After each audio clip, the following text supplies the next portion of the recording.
Hello and welcome to Unibet's Inside the Octagon. I'm John Gooden alongside UFC World Title Challenger Dan the Outlaw Hardy. We're here to preview the first UFC event of 2015, headlined by light heavyweight champion Jon Jones against Daniel Cormier. And you'll be forgiven for thinking we're already at round number 2. Stand by, guys. You got your ass whooped today, buddy. No, I didn't. I whooped your Well, I'm ass. glad you won this one, because you're not winning the next time I get my hand I on. whooped your ass just now. I can't wait to beat the out of you. Yeah. I'm going to do everything in my power to make sure you never forget the night you stepped in the Octagon with me. Everything in your power will not be enough. He's fought a lot of great fighters, but I guarantee you I'm going to beat this guy, and then he'll realize that he's never fought a competitor like myself. Jon Jones, no matter where you go, boy, I'm coming. Expect very malicious, violent things to happen. If you can bring a dogfight to me, please do it. I have been waiting for my equal for so long. Please be that guy, Jon Jones. There is nothing you can do to stop me. You will lose this fight, Daniel Cormier. Then let's meet in the Octagon and fight, Jon Jones. You have not tasted what I have to offer, and you will see it. Okay, little boy.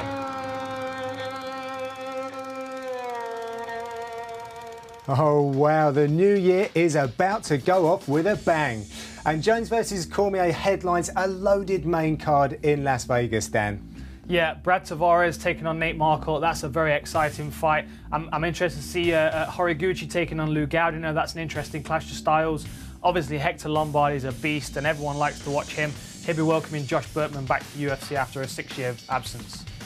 And that main event, Dan, Daniel Cormier has been campaigning for the light heavyweight title shot. And when these guys faced off in Las Vegas, it reached boiling point. Jon Jones, you can't run away from me forever. I'm the kid at the wrestling tournament that is always in your bracket. No matter where you go, boy, I'm coming. You better hurry because I'm getting better. Here are those pictures, Dan, and both of these fighters seem very emotionally invested in this contest. Yeah, this escalated very quickly. It was quite a surprise, but you can see how much emotion is invested in this. On the night, someone's going to have a psychological advantage, and I'm not sure who it's going to be. I would think it's going to be Cormier, though. OK, well, let's get to the technical stuff. You pick up your fight tablet. Now, Twitter has spoken. Thank you to those of you that tweeted your questions to us. Got two here, Dan. How do you expect DC to handle the reach of Jon Jones? That was from Ron Metting, and also the same thing from Peter Johnson. Jon Jones is a very dynamic striker. He takes a lot of orthodox arts like karate and the Maigeri front kick, then also Savat and the chassé kick or oblique kick, also then some Thai boxing stuff as well. He's crazy good at that stuff. Yeah, he's extremely well-rounded. The problem that Cormier is going to face is that dealing with the range is not going to be a problem once he's inside that range. When he's chest-to-chest or belly-to-back, he'll be able to control Jon Jones, in my opinion. The difficulty is going to be, negotiating his way through those ranges. And the interesting thing about Jon Jones, unlike other fighters, is that he has more than one range. 84.5-inch reaches allows him to have a very, very distant striking game from kicking and long-range punches, to then be able to close the distance down and use elbows and knees and clinch work.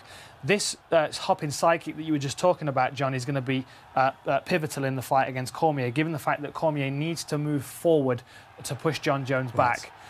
This is going to be great for controlling that range for Jon Jones and allowing him to set up other things, like he did against Vitor Belfort, constantly chopping at that front leg, and then out of nowhere he came up and hit him in the solar plexus with a beautiful shot that actually put him on the canvas. So you can see that Jon Jones he's got a constant work rate. That was a beautifully placed heel to the solar plexus right there. Absolutely perfect. You can see the wince on Vitor Belfort's face. That delay. The problem is going to be getting inside these ranges for Cormier. Once you get past the kicking range, you've got the punching range. Once you pass the punching range, then you've got the clinch work and the elbows and the knees and the takedowns. So Jon Jones is dangerous in every area. Yeah. This is something I want to talk about, because if he's going to be able to, if he's going to push Daniel Cormier back, this is going to be a huge weapon in his arsenal for that. Playing with the hands and then creeping over the top and landing elbows and punches. Even at range, even in the centre of the octagon, he can reach people when they feel they're very safe. And we know that Daniel Cormier has got a considerable reach disadvantage in this fight, so he needs to get close to Jon Jones. I mean, look at the range on that jab. It's so long. Front kicks, hop side kicks, and then as soon as that range is passed, then he's going to start working his uppercuts, in his clinch work and his elbows. He's just a very, very talented striker, and he almost seems like he's making it up as he goes along. You hear his corner team talking about, play, you know, be John Jones, try things out, just like he does in sparring. And this is where we see him at his best, when he is his most relaxed. Whether he's going to be like relaxed against Cormier and not to put that into practice is another thing. Yes, and you were saying about his coaching staff. Winklejohn actually says about the different ranges of the kicking, the boxing, and now you said there are almost 3 now with the clinch fighting. So really interesting stuff. But he's against Daniel Cormier, and a really nice fight for us to look at is the fight that he had against Cummins. Yeah, and another emotional one for Cormier as well. Good point. Cummins took the fight on short notice. He talked a lot of trash going into this fight about their previous wrestling practices, where he was helping Cormier prepare for for various international championships. And Cormier really came out with the intention of putting it on Cummins. We had the opportunity to sit Octagon side for this, and it was a very, very dramatic fight. Cormier very focused, landing big shots, hit him with a beautiful uppercut and rocked him, knocked off his equilibrium. And then as soon as it was on the floor, Cormier is able to keep pressure on them and keep working, keep pounding from behind when they can't defend it. So watch this uppercut here, just glances the side of the head of Cummins. And clearly, it was just enough. I mean, clearly sends him straight to the canvas, and Cormier was on top of him immediately. And another thing I'm going to talk about in a little while is Cormier's ability to control somebody on the mat. Watch this left hand, reaches back and pulls Cummins forward, pulls him onto his shoulders and onto his head, so he has to post his hands, which takes that guard away and allows Cormier to continue hitting him. The minutiae of his wrestling is something to behold, and we'll talk about it in a second. OK, well, let's talk a little bit about John Jones. He hasn't always had it his own way, and some guys are finding ways to get through, never enough to take the contest. But break it down for us. How are we going to get to John Jones? Well, we saw with Rashad Evans, we saw with Glover Teixeira, they landed a couple of good overhand rights. If they flurry forward, if they cover that distance quickly. One thing that I do want to talk about with this fight, this was the first time we'd seen John Jones taken down in the Octagon. That's quite a big deal for me, specifically because it's Gustafsson, who's not known as a wrestler. The difference with this takedown and with most is that when people take John Jones down, they drive forward. On this fight with Gustafsson, he circled, he pivoted. Takes away that explosive sprawl that he has. Exactly. It didn't allow him to get those legs back, get his hips away. And Cormier is built in a much more suitable way for those kind of takedowns. Again, when Gustafsson was in a striking range, he was able to close that distance quite quickly, which didn't allow John Jones to control that distance with his rangy kicks. When he was throwing kicks, Gustafsson was catching, and as soon as John Jones went for a takedown, he was rushing and flurrying away, so John Jones couldn't get a hand on him. Towards the end of the fight, John Jones did start to do some good things. He landed some good elbows. His defense was great. He landed some beautiful kicks as well. That elbow was the turning point for me, though. It was a brutal elbow to the head, a turning elbow, and as you can see, John Jones jumped on him straight away. Gustafsson did a great job of surviving and defending takedowns after that. But look at that. Slightly downward angle, perfect for a guy of Cormier's stature. Caught Gustafsson right on the forehead, rocked him clearly, and then John Jones saw his opportunity and charged after him. It was a very, very close fight, that was, but that for me was the turning point, and that's what got John Jones his belt. Gustafsson a little unlucky in that one? A little bit, yeah. I personally thought that he won it. But we'll see. I'd like to see Gustafsson get a rematch. OK. Well, first up, obviously, Daniel Cormier.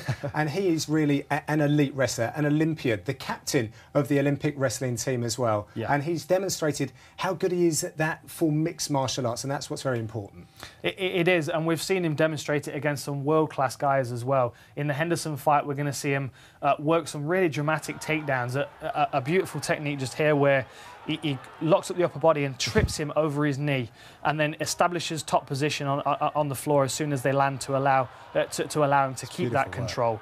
This again started off in a single leg, went to switch, high crotch, landed him right on his back.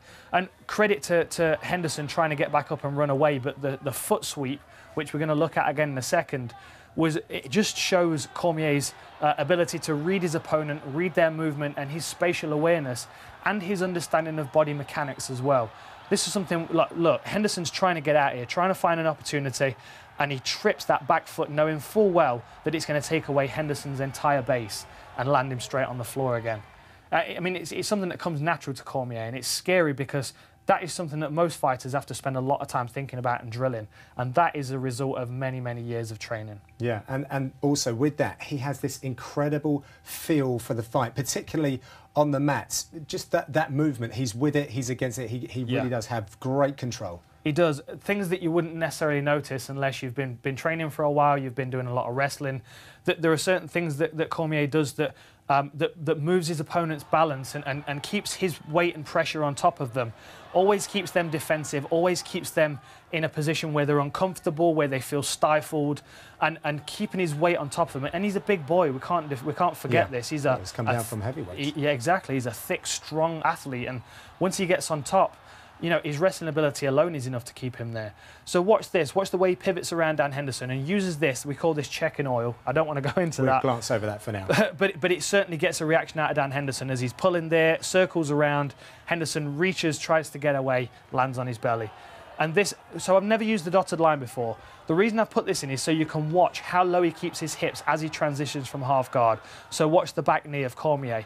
He's going to creep it through and sneak it through and watch him switch his hips. Nice. 1, 2, 3. And as he goes, he's going to scoop this right arm of Henderson up so he's able to pin his shoulders and get his whole weight on there. That's what makes him so exciting, Dan, is he's not a boring wrestling style at all. Not at all. Always looking for progress, always looking to stay in a position where he can strike and damage. And here, as you can see, is behind Dan Henderson. Any way he turns, he's getting hit. And as soon as Henderson works to stand back up, Cormier is able to pull him back down to the mat, circles one way, snaps him forward, circles the other. It's a masterclass of wrestling against a guy who is a world-class wrestler. Himself, we can't forget that this is Dan Henderson. This is not Dan Hardy. You know what I mean? This is a guy that has the ability to do this to most other people. So if he can get John Jones into this range, John Jones's limbs could potentially be a real burden for him, and Cormier could come out on top. And just as well as Daniel Cormier has that feel for the fight on the mat, John Jones certainly has this sixth sense of the fight as well when it's in the striking ranges. He does. He's striking, particularly in the clinch work, it's silky smooth. I mean, we're going to see him against Rashad Evans here, working for that front headlock. This is something that I can see him looking for against Cormier, particularly given the fact that he's got a height advantage. Unorthodox things like the shoulder bump and the like little trips and sweeps, things that constantly keep his opponent on edge and not allow them to settle into their game, much like Cormier did to Henderson. And this is something else that's fascinating about John Jones. Now, he's fighting Glover Teixeira here, who is one of the most dangerous people in this weight class. But instead of John Jones playing to his advantages, keeping him at range and working his dramatic takedowns and his long range kicking and punching, he fights in the clinch. He takes the fight into his opponent's backyard and beats them at it. Slightly arrogant, but he's very effective. Well, this is what makes champions. You know, a champion needs a big ego. He needs to be able to believe he can do this, and he proves it. I mean, beautiful clinch work, really opened up Teixeira and put on a masterclass of close-range infighting, dirty boxing, and really nice Muay Thai elbows, which I've always said are underused in mixed martial arts. We've seen John Jones use them to great effect here, and against Cormier, if he can close that range and keep him off his hips, it could do a lot of damage. OK, well, Dan, let's take a look at some fight metric stuff as well, because that's very interesting indeed. Greatest number of significant strikes landed in light heavyweights history for John Jones, and he's screaming ahead of the pack there. But looking at some of the other stats, and these two marry up quite nicely. Jones very active with the striking, but so is DC. Some of these stats are taken from minimum of 5 UFC fights, but we can still look into the 100% takedown defence for DC and that accuracy. So both striking and wrestling very much a big feature of this one. So back to Twitter now, Dan, and we have another question talking about Daniel Cormier executing a plan B if his wrestling doesn't work. That was from Mark Long. He doesn't think that he can do it. What are your thoughts? The problem with that question is that we've never seen Cormier require a plan B. You know, even in some fights, it looks like he's even been bored with plan A. You know, he looks like he's constantly trying things. You know, he's learned something in the gym, he's going to try it out in his next fight. He's always looked very relaxed, and he's really not been under a great deal of pressure. Now, if John Jones is the person to put him under pressure, if he is his equal like Daniel Cormier was asking for, then we may see a plan B. But it's really up in the air. I don't know what Daniel Cormier's plan B is, and he may not know either until he gets in the fight on the night. Set up beautifully. Thank you very much. So it's one of the most eagerly anticipated fights in recent UFC history, and you can head over to unibet.com for a comprehensive package of pre-fight and live odds ahead of Jones versus Cormier. Who do you think will win? What will be the method of victory? I mean, both are essentially unbeaten. Jones is the critics' pound-for-pound best fighter in the UFC. Cormier, though, offers elite wrestling and packs one hell of a hefty punch. As always, there are odds to be found on every round, and it's all brought to you by Unibet. Watch and bet live with Unibet, the official betting partner of the UFC.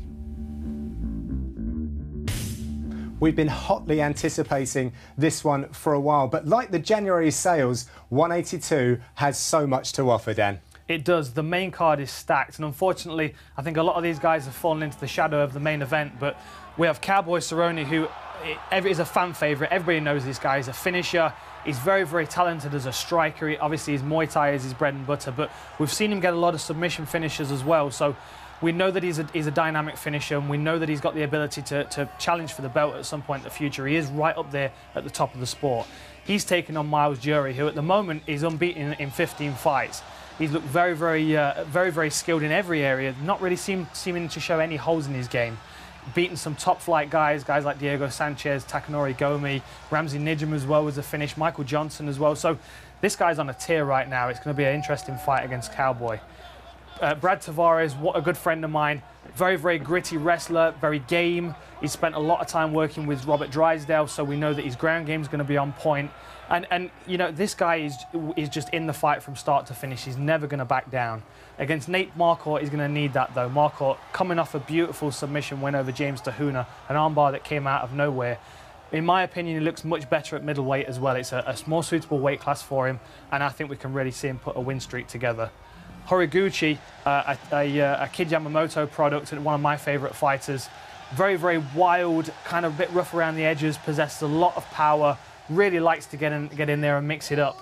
And against Lou Gaudino, who is his opponent, he's going to need it. You know, Gaudino is a very, very talented in all areas, very dynamic. He's been training with the same guy since he was 6 years old, so we know that he's got a good home, he's got a good base there, and a place where he's able to train and grow. Look out for his guillotine. That's what he's going to be chasing after in this fight, I would think. Now, Hector Lombard, wrecking machine. He's one of the scariest guys in the sport. Started at light heavyweight, moved all the way down to welterweight. Black belt in judo, black belt in Brazilian jiu-jitsu. 19 knockouts on his record. He is a scary, scary human being, and a tough fight for anybody. And he'll be welcoming back Josh Burtman, who's been away from the organisation for 6 years. Burtman's a lot of experience. He's a durable guy. He's going to look to try and get this fight in a place where he feels like he can win it. Probably clinch work, trying to wear Hector Lombard down, maybe take him into the later rounds, because we do know that he's got the endurance for it. So Burtman straight into the snake pit. But that co-event, Donald Cerrone, I mean, what a year that he's had. Some people's pick for fighter of 2014. Thank you very much, Dan. And January is the gift that keeps on giving. On Sunday the 18th, Conor McGregor headlines in Boston against Germany's Dennis Siever. The following Saturday night, all eyes will be on Stockholm for Alexander Gustafsson versus Anthony Rumble Johnson. And then it's UFC 183 and the long-awaited return of Anderson Silva, back in the Octagon against Nick Diaz. Some huge fights coming up, and you can get all the pre-fight odds with Unibet, the official betting partner of the UFC. And Dan and I will be back to preview all of these events, starting with the notorious one in Boston. Don't forget that you can tweet us your questions at Unibet using the hashtag InsideTheOctagon, and we'll use the best ones on the show. Enjoy Jones Cormier. What a way to kick off 2015. Thanks for your company, and we'll see you soon.